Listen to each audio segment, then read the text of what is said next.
Lord open my ice. நம்ம ஜெபிக்கும் போது, ஆண்டவரே என் கண்களை திறந்து நான் பரலோகம் என் சூழ்நிலையை பார்க்கிறபடி பார்க்க, பரலோகம் எனக்கு கொடுத்திருக்கிற எல்லா ஒத்தாசைகளையும், வல்லமைகளையும், அதிகாரங்களையும் நான் பார்க்க என் கண்களை திறந்தருளும். ஆமென். அப்படி காலையில எந்திரிக்கும் போதே ஜெபித்தா நல்லா இருக்கும். ஆண்டவரே என் கண்களை திறந்தருளும். நம்ம எல்லாருமே கண்ணை மூடிட்டு தான் ஜெபிக்கிறோம்னு நினைக்கிறேன் இல்ல? ஆனா இப்படி ஜெபித்தா நல்லா இருக்கும்ல? கர்த்தரே என் கண்களை திறந்தருளும். நீர் பார்க்கிறபடி பார்க்க என் ஆவியின் கண்களை திறந்தருளும். ஒரு நிமிஷம் எல்லாரும் மைக்கை ஓப்பன் பண்ணி இப்படி சொல்லுவோமா ஆண்டவர்கிட்ட? கர்த்தாவே நான் ஜெபிக்கும் போது என் ஆவியின் கண்களை திறந்தருளும். கண்களை திறந்தருளும்.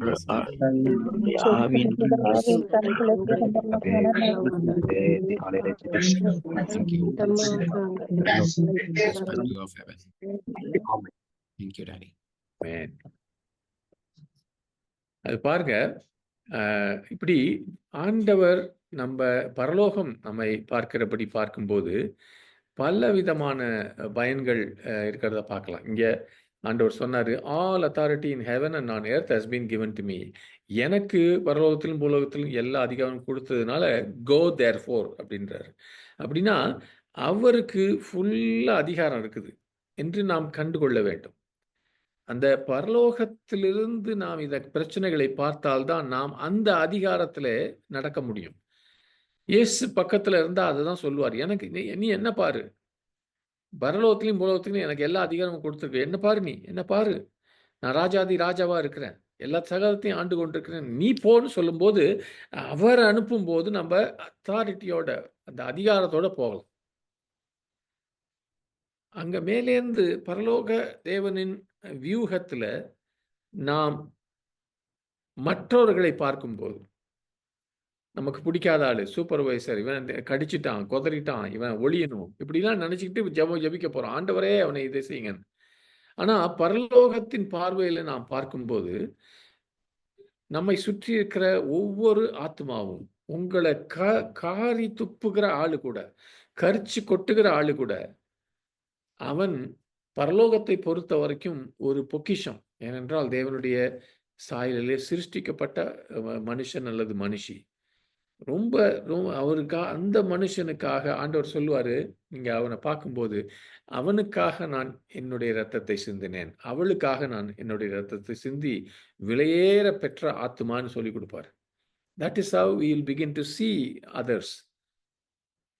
நம்மை குறித்து கூட பார்க்கும்போது, நாம் மேலேருந்து பார்க்கும்போது தேவனுடைய வாக்குத்தத்தங்களை நினைவு கூறுவோம். என்னை அவர் மறக்கவில்லை என்று ஏசாயாவின் வசனத்தை நினைவு கூறுவோம். நமக்கு பரிசுத்த ஆவியானவரை கொடுத்து நம்மை வழி நடத்தும்படியாக வைத்திருக்கிறார். நாம எதற்கும் பயப்பட தேவையில்லை. இப்படி நம்மை குறித்து ஆண்டவர் நம்மை எப்படி பார்க்கிறார் என்று வசனம் என்ன சொல்லுகிறது என்று நமக்கு ஞாபகத்தில் வரும். நம்மை குறித்தும் தேவன் பார்க்கிறபடி பார்க்கும்போது நமக்குள்ள சந்தோஷமும் சமாதானமும் நிம்மதியும் ஒரு நல்ல ஒரு தைரியமும் கரேஜ் நமக்கு வரும். மற்றவர்களை ஆண்டவர் என்று எப்படி பார்க்கிறார்னு போகும்போது ஒரு மனதுருக்கமும் மன்னிக்கிற குணமும் நமக்குள்ள வரும். இத எப்படி நம்ம இந்த நம்ம வியூகத்தை, நம்ம பார்க்கிற விதத்தை எப்படி மாத்துறதுன்னா, நம்ம பிரச்சனைகள் மேல கண்ணை வைத்திருக்கிறது வந்து தேவனுடைய வாக்கு தத்தங்களுக்கு நம்ம கண் போயிடும். Your perspective means you are shifting your views from your problems to God's promises. ஆமென். அப்படின்னா என்னுடைய பிரச்சனையை நான் அந்த விசுவாசம் என்கிற அந்த கண்ணாடியோடு, லென்ஸோடு நான் பார்க்க ஆரம்பிக்கிறேன். தேவன் ஆளுகை செய்து கொண்டிருக்கிறார். அவர் இந்த காரியத்துக்கும் கண்ட்ரோல்ல இருக்கார். பயப்பட வேணாம், பயப்பட வேணாம், பதற வேணாம். எல்லாம் முடிஞ்சதுன்னு எல்லாரும் சொல்லலாம். But God is in control. உன்னுடைய போராட்டத்துக்கு ஒரு நோக்கம் உண்டு. ஆண்டவர் நிச்சயமாய், அது வியாதியாயிருந்தால், பாவமாயிருந்தால், அது சாத்தான் இடத்திலிருந்து வந்தது, நிச்சயமாய் தேவன் அதை எடுத்து போடுவார். சில காரியங்கள் சிலுவையை அவர் அனுமதித்திருந்தால், போராட்டத்தை அவர் கரத்திலிருந்து வந்திருந்தால் அதற்கு ஒரு நல்ல முடிவு உண்டு. அதனால இந்த நம்ம கண்கள் இப்படி பார்க்கறதுனா ஜெப நேரம் மாத்திரம் இல்ல. ஆராதனை நேரமோ, மற்ற நேரத்தில கூட நம்ம இந்த பாதகமான காரியத்தையே யோசிச்சுட்டு இருக்க நெறைய கிறிஸ்தவங்களுக்கு தலையில ஓடுறது. நான் தயவுசெய்து சகோதரிகளுக்கு அதிகமா சொல்றேன். Sisters are lot more negative. ரொம்ப இந்த அவங்க சொல்லிட்டாங்களே, இவங்க இப்படி என்னைய பார்க்குறாங்களே, அது செய்றாங்களே, இத செய்றாங்களே. Don't keep thinking about negative things. தேவன் அவர் கரத்த வைத்து நடத்த ஆரம்பிச்சுட்டாரு. சில சமயம் வாயில சும்மா சொல்றோம். ஆண்டவர் பார்த்துக்கொள்வார். ஆண்டவர் கைய வச்சிருக்காருன்னு. உள்ள உள்ள அப்படி உள்ள உள்ளார்ந்தமா அத யோசிக்கணும். நான் உள்ள யோசிக்கும்போது என் வாயில தவறான, பாதகமான வார்த்தைகள் வராது. அவர் எனக்கு ஞானம் கொடுக்காரு, என்னை வழி நடத்துவார். அதனால இந்த இந்த எல்லாமே நெகட்டிவா போகுதுன்றத வச்சு நான் சொல்லிக்கிட்டே இருக்க மாட்டேன். இப்படி நம்முடைய பார்வைகள் மாறும்போது பிரச்சனைகளிலிருந்து, பாதகமான காரியத்திலிருந்து, தேவனுடைய வாக்குத்தத்தம், தேவனுடைய வசனம், அவர் குடுக்கிற இதுக்கு மாறும்போது, இந்த பிரச்சனைகள் இருக்கலாம். அது மத்தியிலே எனக்கு புயலின் மத்தியிலே அவர் எனக்கு சமாதானத்தை குடுக்கிறார். ஆண்டவராகிய இயேசு கிறிஸ்து தூங்குனார் இல்லையா? அந்த படகுல. அப்படி இருக்கலாம். பலவீனத்தின் மத்தியிலே நாம் பலத்தை பெற்றுக்கொள்வோம். எல்லா நம்பிக்கையும் இல்லாத நேரத்தில கூட நம்பிக்கையை பெற்றுக்கொள்வோம். ஆமென், ஆமென். ஏனென்றால் தேவனுடைய சத்தியத்துக்கு நேராக நம்முடைய சிந்தனையையும், ஜெபத்தையும், ஆராதனையும் திருப்பும்போது, ஆமென். அவர் என் வாழ்க்கையின் எல்லா சவால்களையும் சந்திக்க என்னை வழிநடத்த வல்லவராயிருக்கிறார். இந்த இடத்துல கூட நெறைய கொட்டேஷன் இங்க போட்டிருக்கு. சில இத பார்த்தீங்கன்னா, இதெல்லாம் பெரிய ஆண்டவருடைய மனு ஊழியக்காரர்கள். டி.எல். மூடி சொல்றாரு, "A little faith will bring your soul to heaven." கொஞ்சம் விசுவாசம் இருந்தா, உங்க ஆத்துமா பரலோகத்துக்கு போகும். But a lot of faith will bring heaven to your soul. அதிக விசுவாசம் இருந்துச்சுன்னா, பரலோகம் உன்னுடைய ஆத்மாக்குள்ள இறங்கணும். ஆமென். அத தான் பார்த்துட்டு இருக்கோம். பரலோகம் இறங்கணும் என்னுடைய நினைவுகள்ல. பரலோகம் என் ஜெபத்துக்குள்ள இறங்கணும். ஆமென். ஆ faith is hearing Jesus say, "Come." Believing is actually throwing your leg over the other side of the boat. இறங்கி போ அப்படின்னு சொல்லி. ஆமென். இப்படி அ அ அ இந்த விசுவாசம் என்பது தேவன் என்ன பார்க்க சொல்றாரோ, அப்படி பார்க்கிறது தான் விசுவாசம்னு அவங்க சொல்லிக் குடுக்குறாங்க. கடைசியாக சில வசனங்கள வாசிக்க போறோம். அ இங்க இங்கிலீஷ்ல இங்க இருக்குது. நான் தமிழ்ல வாசிக்கிறேன். இந்த இந்த நம்ப பார்வைகளை மாற்றுவதை குறித்து தேவன் நெறைய வசனம் குடுத்திருக்காரு. நான் 9 வசனங்கள வாசிக்கிறேன். ரோமர் 12:2 நம்ம எல்லாருக்கும் தெரிஞ்சது. நீங்கள் இந்த பிரபஞ்சத்திற்கு ஒத்த வேஷம் தெரியாமல் தேவனுடைய நன்மையும், பிரியமும், பரிபூர்ணமான சித்தம் இன்னதென்று பகுத்தறியத்தக்கதாக உங்கள் மனம் புதிதாகிறதுனாலே மறுரூபமாகுங்கள். அப்படின்னா, இது நம்ம விசுவாசிகள் நம்ம உலகத்தின் பேட்டர்ன நம்ம பார்த்து போய்க்கிட்டே இருக்கக்கூடாது.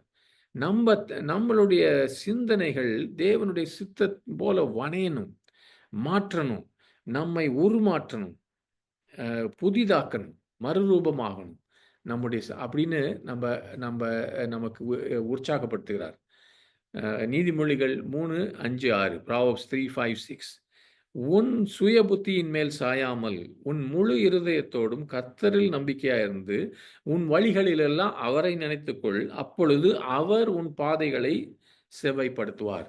பாருங்க, அவர் என்ன சொல்றாரு? நீ உன்னோட ஐடியா வச்சே நீ பார்க்கிற உன் பிரச்சனையெல்லாம். உன் ஜெபம் எல்லாம் அப்படியே இருக்குது. ஆனா தேவனுடைய ஞானம், தேவனுடைய வழிநடத்துதலை நம்பி நீ பார்க்கும்போது உன்னுடைய வியூகம், உன்னுடைய பார்வை மாறும் என்று அவர் சொல்லிக் கொடுக்கிறார். பிலிப்பியர் 4:8 இதெல்லாம் நமக்கு நல்லா தெரிஞ்சது. ஆனா இத தேவன் அப்படி நம்ம சிந்தனையை மாற்றணும், நம்ம நோக்கத்தை மாற்றணும்னு சொல்றாரு. பிலிப்பியர் 4:8 பிலிப்பியன்ஸ் 4:8 கடைசியாக சகோதரரே, உண்மை உள்ளவைகள் எவைகளோ, ஒழுக்கம் உள்ளவைகள் எவைகளோ, நீதி உள்ளவைகள் எவைகளோ, கற்புள்ளவைகள் எவைகளோ, அன்புள்ளவைகள் எவைகளோ, நற்கீர்த்தி உள்ளவைகள் எவைகளோ, புண்ணியம் எதுவோ, புகழ் எதுவோ அவைகளையே சிந்தித்துக் கொண்டிருங்கள். அப்படின்னா நம்ப நம்ப ஃபோக்கஸ் பாருங்க, பாசிட்டிவா இருக்கிறது, சாதகமா இருக்கிறது, நன்மையா இருக்கிறது, நல்லதா இருக்கிறது, துதிக்கு பாத்திரமா இருக்கிற இந்த காரியங்கள் மேலே நம்ம கண்கள், நம்ம வியூகமும் மாற வேண்டும். ஆமென். அது என்னுடைய ஜெபம். என்னை குறித்தும் உங்களை குறித்தும் அது என்னுடைய ஜெபமா இருக்குது. There is too much negativity in the church, in all churches. இங்க மட்டும் இல்ல. நான் நெறைய WhatsApp குரூப்ல இருக்கிறேன். எப்ப பார்த்தாலும் ஏதாவது நொல்ல சொல்றது, அது, இது, ஓட்ட கண்டுபிடிக்கிறது இப்படி தான் இருக்கிறாங்க Christians. It is very bad. நம்ப ந எ எ சும்மா வாயில சொல்லிக்குவோம். கர்த்தரால் எல்லாம் செய்ய முடியும். அவர் சர்வ வல்லவர்ன்னு. அது வேற விஷயம். கொஞ்ச நேரத்தில பார்க்க போறோம். That's humbug. 2 கொரிந்தியன்ஸ் 4:18 2 கொரிந்தியர் 4:18 ஏனெனில் காணப்படுகிறவைகள் அநித்தியமானவைகள், காணப்படாதவைகளோ நித்தியமானவைகள். அப்படின்னா, நம்ப இந்த நம்ப சரீர பிரகாரமாக இந்த இந்த நம்மை சுற்றி இருக்கிற இந்த இந்த உலகத்தை மாத்திரம் ஃபோக்கஸ் பண்ணாம, அ நித்தியமாய் இருக்கிற கண்களால பார்க்க முடியாத ஆவிக்குரிய மண்டலங்களையும் நம்ம கவனிக்கணும்னு சொல்றாரு. நமக்கு அடுத்த வசனம் எல்லாருக்கும் தெரியும். முதலாவது தேவனுடைய ராஜ்யத்தின் நீதியும் தேடுங்கள். அப்பொழுது இவைகள் எல்லாம் உங்களுக்கு கூட கொடுக்கப்படும். அப்படின்னா, அந்த உலகத்தின் தேவைகள் மேலேயே கண்ணு வச்சிருக்காம, தேவனுடைய ராஜ்யத்து மேல கண்ணு வைக்கும்போது, நம்மளுடைய வியூகமும் மாறும் என்று சொல்றார். அதுக்கு தான் இயேசு கிறிஸ்து இதெல்லாம் சொல்லிக் குடுக்கிறார். நம்ம ஐடியா, நம்ம ஜெபம், நம்ம துதி, நம்ம வார்த்தைகள் மாற வேண்டும். ஏசாயா 55, 8, 9 ஐசாயா 55, 8 and 9 என் நினைவுகள் உங்கள் நினைவுகள் அல்ல, உங்கள் வழிகளும் என் வழிகள் அல்லவென்று கர்த்தர் சொல்லுகிறார். பூமியை பார்க்கிலும் வானங்கள் எப்படி உயர்ந்திருக்கிறதோ, அப்படியே உங்கள் வழிகளை பார்க்கிலும் என் வழிகளும், உங்கள் நினைவுகளை பார்க்கிலும் என் நினைவுகளும் உயர்ந்திருக்கிறது என்று சொல்றாரு. அப்படின்னா, நம்மளுடைய மனுஷீக வியூகம், அது தேவனுடைய பார்வை பார்க்கும்போது ரொம்ப கொஞ்சம் குறைச்சு. எனக்கு என் தலையில பின்னாடி இருக்கிறது கூட தெரியாது. என்னுடைய மூக்க என்னால பார்க்க முடியாது. கண்ணாடில வேணா பார்க்கலாம். எவ்வளவு பாருங்க, உள்ள இருக்கிற ஒரு அங்கமும் எனக்கு தெரியாது. எக்ஸ்ரே போட்டா கூட. அதனால அவருடைய உன்னதமான, மிக உயர்ந்திருக்கிற ஞானத்தை நாம் தேடும்படி, அதை நம்பியிருக்கும்படியாக இந்த வசனம் நமக்கு உற்சாகப்படுத்துகிறது. நீதிமொழிகள் 16:3 உன் செய்கைகளை கர்த்தருக்கு ஒப்புவி, அப்பொழுது உன் யோசனைகள் உறுதிப்படும். அப்படின்னா, நம்ப நம்ப நம் ஆண்டவருக்கு எப்போதும் ஐடியா குடுக்குறோம். ரொம்ப ஐடியா குடுக்குறோம். அதுலேருந்து மாறி, நம்மை சார்ந்திருக்கிறதுலருந்து மாறி, நம்ம எப்பவும் சொல்றோம், ஆண்டவரே எனக்கு பலம் குடுங்க. எனக்கு இத செய்யுங்க. எனக்கு அத செய்யுங்க. நான் போய் இத செய்யணும்.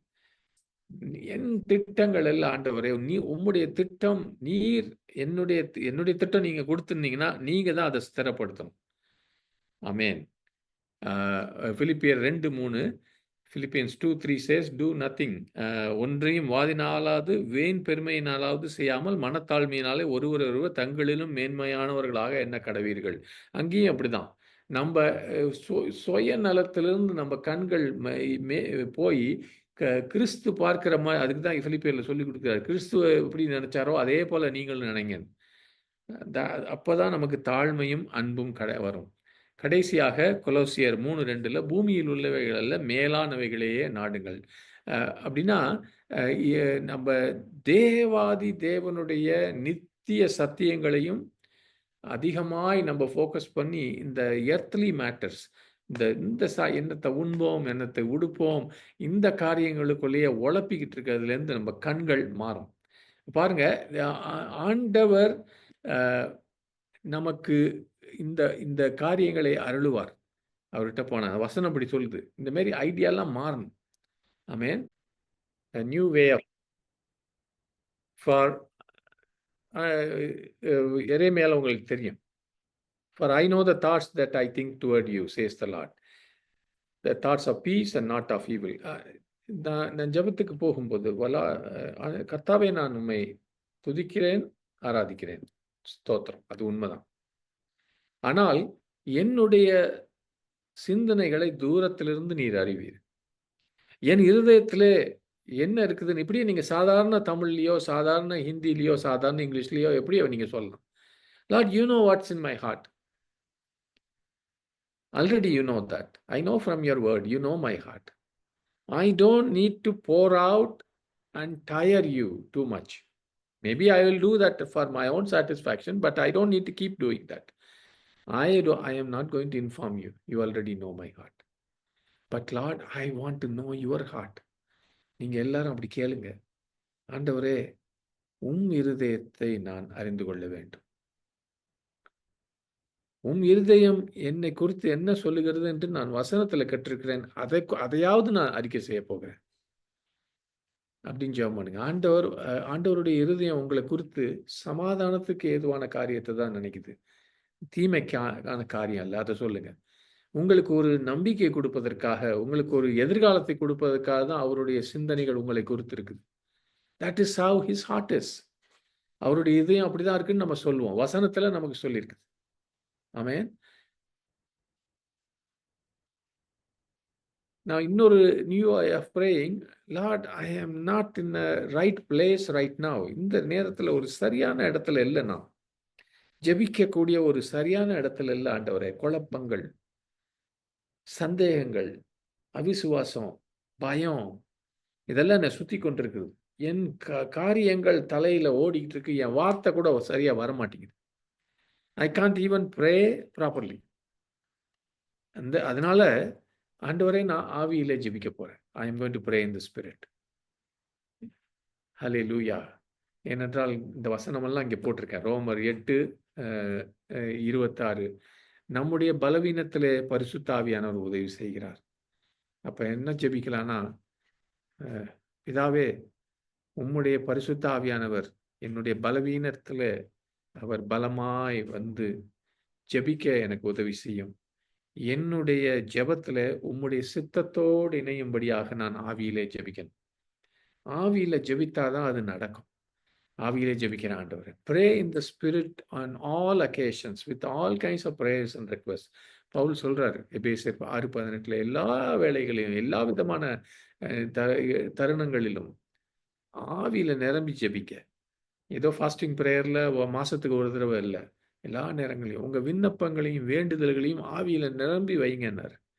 So this is a new way of praying. In the same way, the Spirit helps in our weakness. ரோமர் 8, 26, 27. ஏன்னா நம்ம என்ன ஜெபிக்கணும்னு தெரியாத போது பரிசுத்த ஆவியானவர் நம்ம பலவீனத்துல அவர் ஜெபிக்கிறார். நமக்காக வாக்கு கடங்காத பெருமூச்சுகளோடு ஆவியானவர் நமக்காக விண்ணப்பம் பண்ணுகிறார். அந்நிய பாஷையில ஜெபிக்கலாம். ஆனா ஆவியில நிரம்பி நீங்க தமிழ்லயோ இங்கிலீஷ்ல கூட ஜெபிக்கலாம். ஆவியில நிரம்பி ஜெபிக்கும்போது உங்க வார்த்தைகள் புதிய வார்த்தைகளாய் நீங்க நினைக்காத காரியங்களை ஆவியானவர் உங்க வாயில போடுவார். அதனால எப்பொழுதும் அந்நிய பாஷை தான் ஆவியானவர் பேசுறதுன்னு அர்த்தம் இல்ல. அந்நிய பாஷையிலையும் ஆவியானவர் பேசுகிறார் நிச்சயமாய். சாதாரண இப்ப நான் பேசிக் கொண்டிருக்கும் போது கூட என் மூலமாக ஆவியானவர் பேசலாம். நான் அத முதல்ல யோசிக்காம இத சொல்லும்போது ஆவியானவர் தான் பேசிக் கொண்டிருக்கிறார். ஆமென். எ எ ஏன்னா நம்முடைய அம் அ தேவனுடைய மனதை தேடுகிறவர் அவர் பரிசுத்த ஆவியானவர். அவர் எல்லாவற்றையும் தேவனுடைய சித்தத்துக்கு ஏற்றபடி நம்ம மூலமாக அவர் இடைப்படுவார்ன்னு நம்ம பார்க்கிறோம். ஆவியிலே நம்ம ஜெபிப்பது ஒரு புதிய ஜெபமாக மாறும். ஆமென்.